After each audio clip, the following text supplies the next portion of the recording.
Hi, beautiful black women. My name is Abby. I missed you so much. Hope you missed me too. In this video, we're talking about the situation between Love Island USA's Jana Craig and her now ex-boyfriend Kenny Rodriguez, and how the black community is already trying to use her heartbreak as a cautionary tale to scare black women away from dating outside their race. And just to be clear, I'm not necessarily a divester. I'm not here to tell you who to date or what choices to make. I'm here to tell you the truth about black men, how they really move, how they really treat us, and how deep the disrespect truly runs. What you do with that truth is up to you, but I'm going to give it to you straight so you can move accordingly and protect yourself. Anytime a black woman is mistreated by a non-black man, the black community loves to pretend it's some sort of moral warning against interracial dating, but the same people who push that message are the ones who stay silent when black women are degraded, cheated on, and abused on by black men daily. We're not going to let this moment be weaponized. Yes, Janae's situation is hurtful, but it doesn't erase the deeper truth. Abuse and disrespect towards black women exist across all races of men, including black men. And if we're going to talk about harm, we need to look at all of it, not just the interracial stories that make it easy for black men to guilt trip us back into silence and loyalty. Jana Craig, one of the standout cast members of Love Island USA Season 6, captured hearts with her beauty, grace, and femininity. She ended up leaving the show in a relationship with Kenny Rodriguez, a non-black man. I believe he's Dominican. And the two dated publicly for about a year. But recently that relationship has come to a halt. Janae, she took to social media and she basically accused Kenny of being racist behind her back, claiming that he used her for clout and didn't actually care about her the way he made it seem. It's still unclear what was said or done, as she didn't really go into specifics, and that's important to remember. But the message was loud enough. This man didn't just waste her time, he disrespected her identity in the process.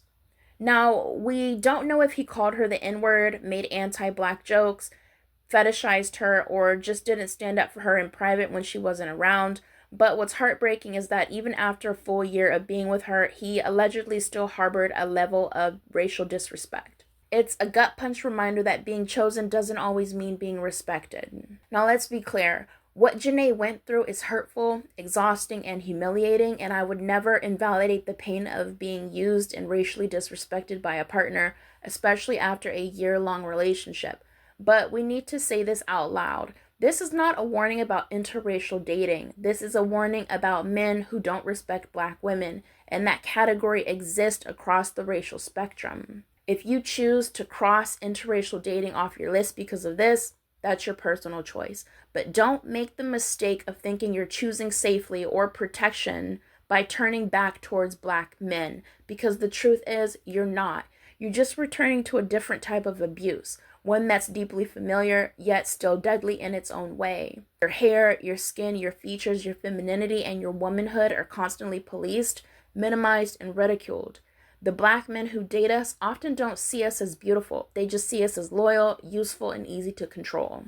We already know what's coming next. There's going to be a wave of black men, and sadly some black women too, trying to use Janae's story as proof that black women don't belong outside their race. They're going to say things like, "That's what you get for dating a Latino man," or "See, you black women thought y'all were special." They'll try to guilt you into feeling like interracial dating is dangerous, humiliating, and not worth the risk. But where are these same voices when black women are murdered by their black partners? Where is the outrage when black women are cheated on, degraded, filmed during arguments, and publicly humiliated by black men who claim to love them? Where is the energy when a black man abandons his children or bashes black women online for fun? It's not there. Because it's never been about protecting black women, it's always been about controlling us. Now we need to stop pretending that racism from non-black men is the only form of harm worth talking about, because what black women experience from black men is its own brand of violence. It's misogyny. It's being told you're too masculine to be loved, too dark to be desired, too aggressive to be respected. It's black men saying they don't want to date you because you remind them of their moms, and they've internalized hate for everything their mother represents. Now, a black man might not call you the N-word with the hard R, but they'll say your natural hair looks unprofessional. They'll tell you they only date racially ambiguous women. They'll tear you down and tell you feel lucky just to be chosen by anyone. And then when you finally try to explore dating outside the race, they'll come crawling back. Not because they love you, but because they hate the idea of you being wanted by someone else. Janae's story deserves empathy and care, but it also deserves context. We don't know exactly what Kenny said, even though Janae's best friend, I think she took to Instagram and she said some things about like when you're dating outside your race, make sure to search for certain things inside his phone. I agree. Go ahead and do that. But like we don't really know if it was overt racism or something more passive and insidious. But what we do know is this. Black women can't keep being blamed for trusting the wrong men, whether he is black, white, Latino, or whatever race. The core issue was disrespect, not race alone. So don't let this moment be turned into a fear campaign.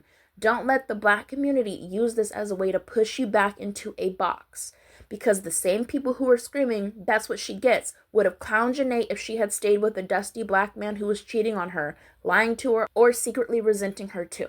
What happened to Janae is unfortunate, but it's not unique, and it's not a warning sign that dating outside your race is any more dangerous than staying within it. The truth is, black women are sometimes disrespected across the board. So if this situation makes you cut off all non-black men as potential partners, just make sure you're not doing it under the illusion that black men will treat you any better, because the reality is, many of them don't. The disrespect might not come in the form of a racial slur. It'll come in the form as texturism, colorism, control, humiliation, and manipulation that's been normalized for generations. So, no, you don't have to accept racism or being fetishized from anyone, but don't let this situation scare you back into the arms of men who have been harming us all along, just in more familiar ways. To all the black women watching this, I hope you know that I love you so much, and until my next one, bye!